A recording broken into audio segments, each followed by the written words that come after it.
Hey guys, Rohan here bringing you back the Rock Brigade series. And I'm excited because 2015 we have the brand new Def Leppard album that just released a few days ago.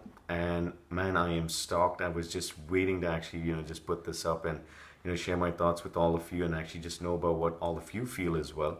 And definitely get your views on it. But here we are. As I promised, the last review that we did was the Mirror Ball one, and which we did last year. And I think that this year we're going to be in for a real big surprise, and I think there's something really to look forward to with this particular album. So let's cut down right to it, and let's begin where I always like to begin with the artwork.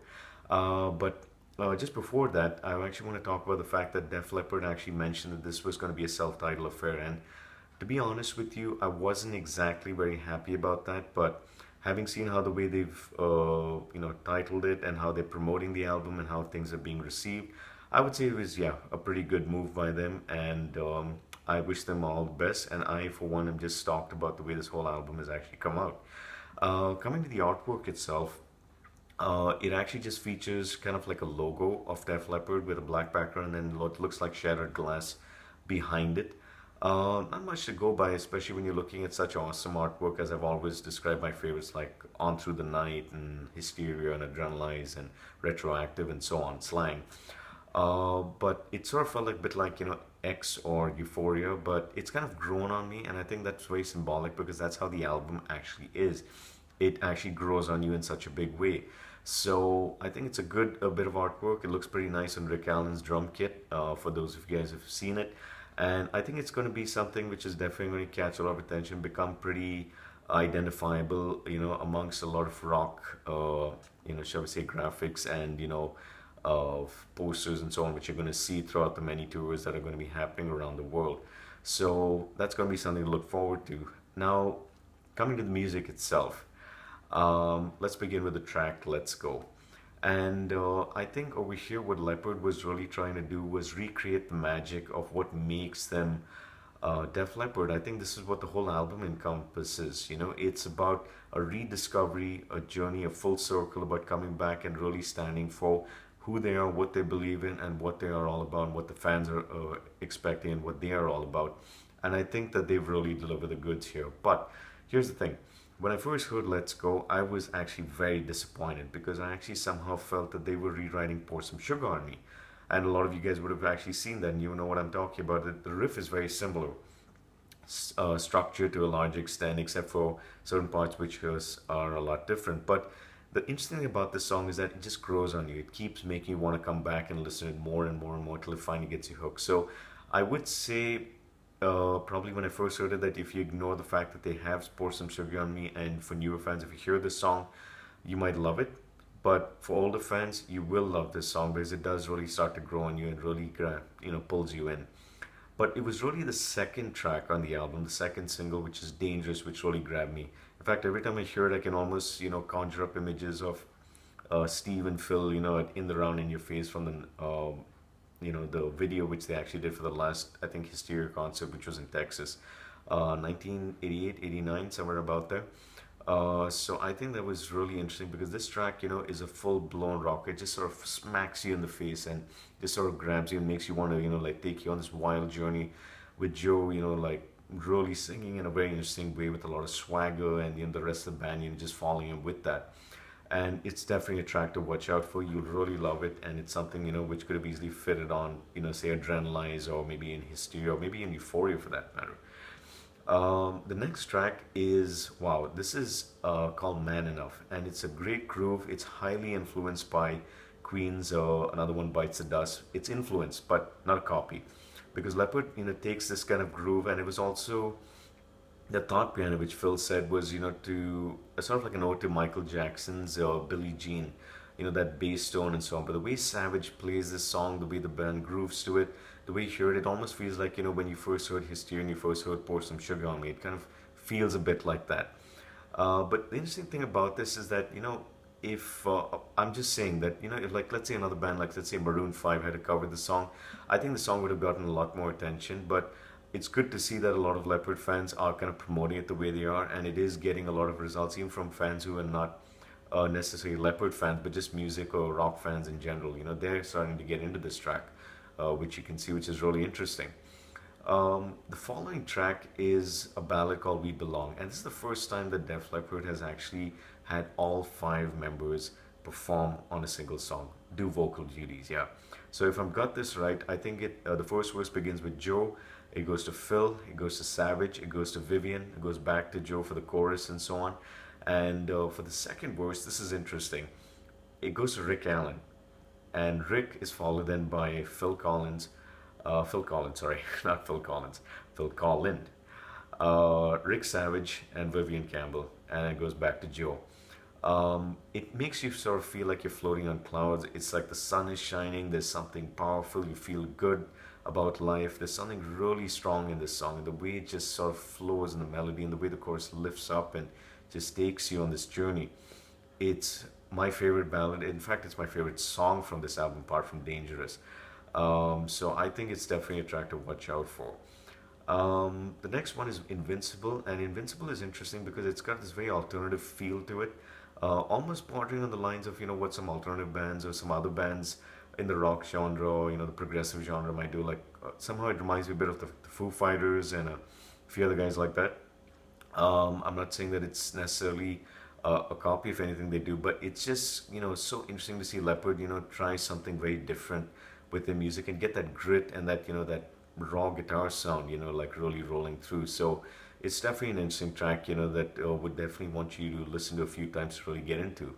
The next one is interesting on so many levels because it's like the 70s vibe, this blues feel, this massive chorus, this way it shifts and changes. Sea of Love is the name of the song. And it's so interesting to see Leopard try out something new and explore this new kind of territory that they've not really gone into before, maybe to some degree, but not a lot. So, Sea of Love is a song that sort of makes you feel like, wow, this is so interesting to see a band try out something like this. And that's in fact followed by a song which is known as Energized. Now, Energized has a very interesting feel. It's a laid back track. It just sort of makes you feel like you're floating. So after going on this interesting journey of the Sea of Love, you sort of like relaxing and just hit the slow stream and just going with it.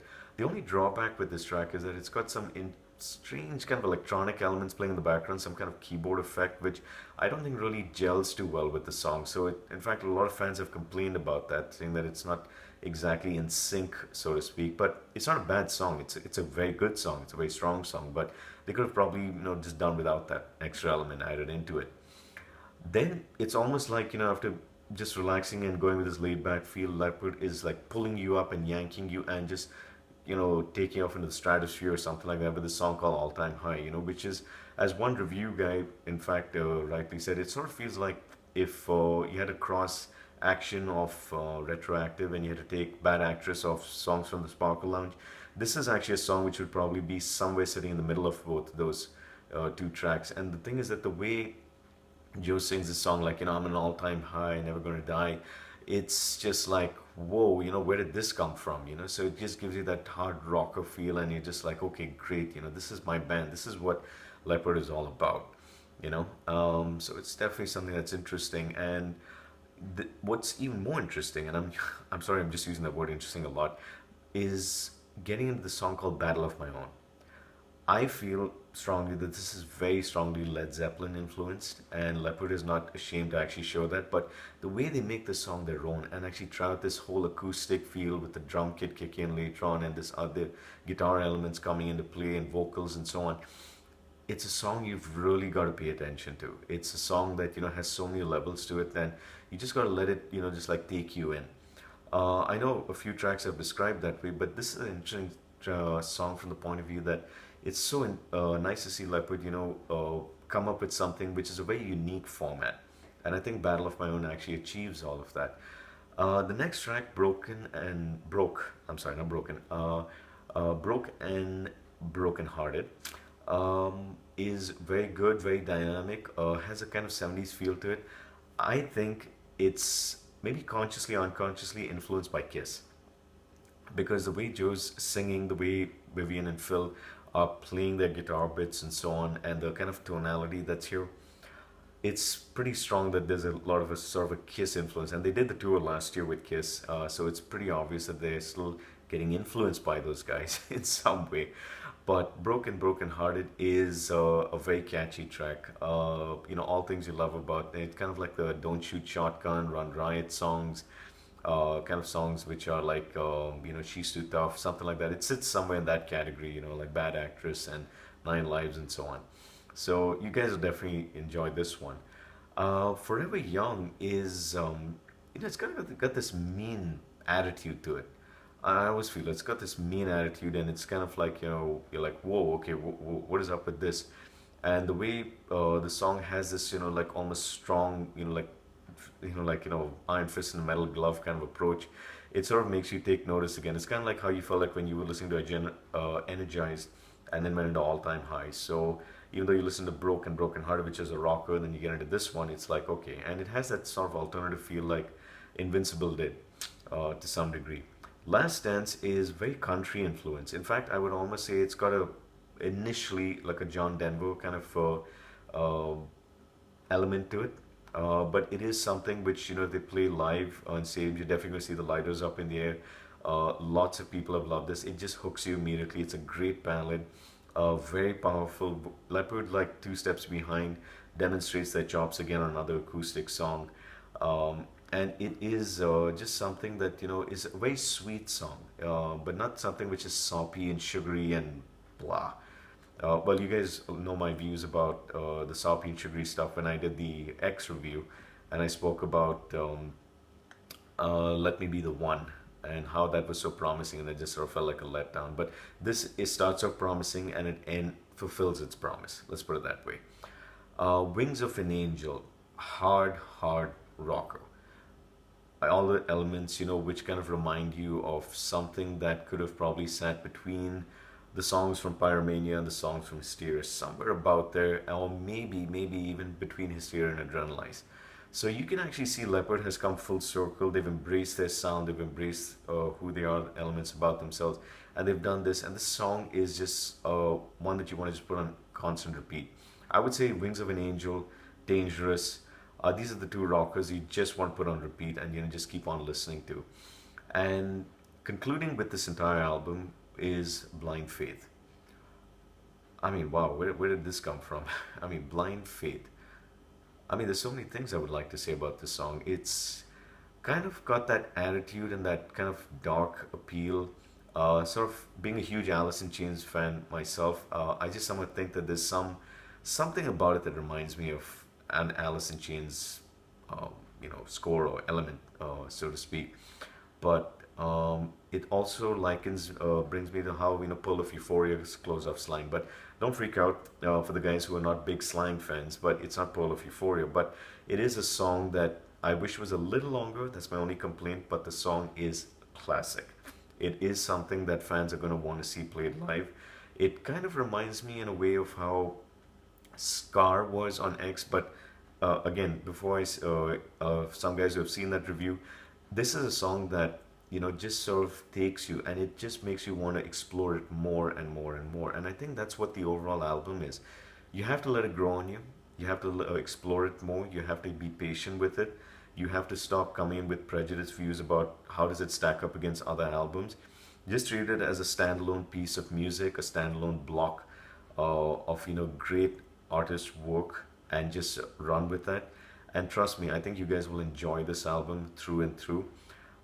It's definitely something which has seen a lot of hits across the charts. I think it was top in the top 10 for all genres for iTunes, and number one for the rock genre, and it's definitely been well received. So overall, I think as a fan and as someone who's been into Def Leppard for so long, they've definitely fulfilled their promise. I think that it's a good thing songs from the Sparkle Lounge came before it, because that was the stepping stone which allowed them to reach this point. And you guys know how much I love the previous record. So I would say that this album, honestly, is even better than songs from the Sparkle Lounge. It's better than Euphoria. I would say that it almost rises a little above Adrenalize, or maybe is on par with Adrenalize. Let's put it that way, because I do love the Adrenalize album, and I think that it just sits about there, but it's something which I think you will go on wanting to listen to and so on. So, and what's interesting I noticed is that there are a lot of fans out there who've done reviews as well like this. So unlike other albums where I've not seen that many reviews, it's nice to see that this album's getting that much of attention. So do go out there, check it out. For new fans, you're gonna love it. You're gonna find something interesting out there. For older fans, you'll find elements, if not the entire album, you will find some songs that will appeal to you. So definitely do give it a spin a couple of times, let it grow on you, and then just tell me what you think. I'd love to hear from you. Some of you guys are regulars, so want to know what you guys have to have a say as well.